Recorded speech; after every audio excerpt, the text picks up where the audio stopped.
Hi, I'm Bob Schrupp, physical therapist, And I'm Brad Heineck, physical and therapist. together we are the most famous physical therapists on the internet. In our opinion, of course. Brad and I have been talking, comrades, and we have decided that basically in life you have two choices as you age. You can be like this. Here, let me give you a little help. Or you can be like this. All right. Can you keep going?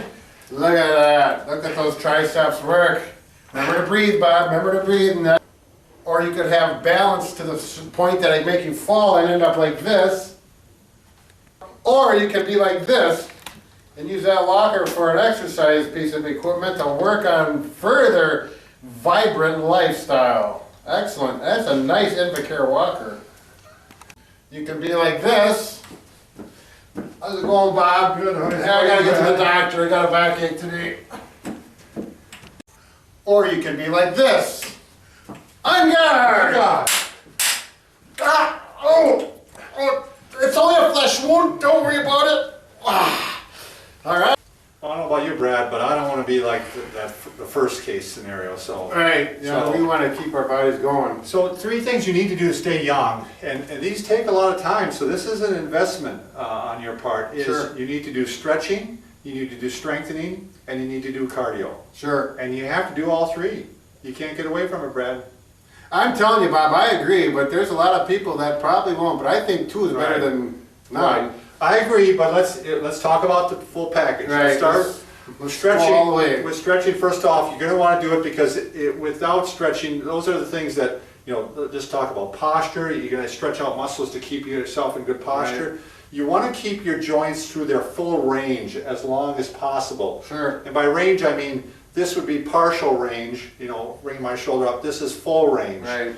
Because the joints are going to stay healthier if you are moving it through its full range. Yeah. You're going to get the synovial fluid going and all that. So stretching, I mean, you do a whole video, Brad, on, you used to do a work video, remember, on stretching. Right. The importance of how to get blood flow. Right. It also helps calm people down, right? I mean, Oh, it's absolutely. It's a part of the thing. stress relief, yeah. Muscles are Right. tense, more circulation, and it relaxes the mind. I'm ready to fall asleep right now. Let's talk about strengthening, Brad. Why is strengthening important? Strength, you know, that's like football players. They're in the weight room. Part of the reason they're in the weight room is to reduce their injuries. Right. Because they're stronger. And the same is true with people like you or I that are, you know, just in everyday life. If you're stronger, you do have a fall, you're going to have less likelihood of being And injured. I even have some statistics here, just real quickly. It turns out that the average 30 to 35-year-old will experience a 25% decline in their strength by age 70 to 75. Sure. And a 50% decline by 90. So when you start losing that much strength, I mean, you're going to notice you're not going to be able to do things that you were doing before, Right. and your balance isn't going to be as Right. good. And I think one of the mistakes people make, I'm a runner, and I used to think, I don't need to strengthen my legs, Brad, I run. Right. But I actually found out that I did need to add some strengthening to it. My legs actually were getting weaker even though I ran. Right. So that's a low intensity activity. You need to do something to push it a As little far bit. as for leg strength. Right. Yeah. And then of course you need to do some cardio. Because if you don't do cardio, if you end up dying from a heart attack, it's not really going to help that you were strong and stretched out, does it, Brad? Yeah, so weightlifting is not going to help your heart unless you're really doing high reps.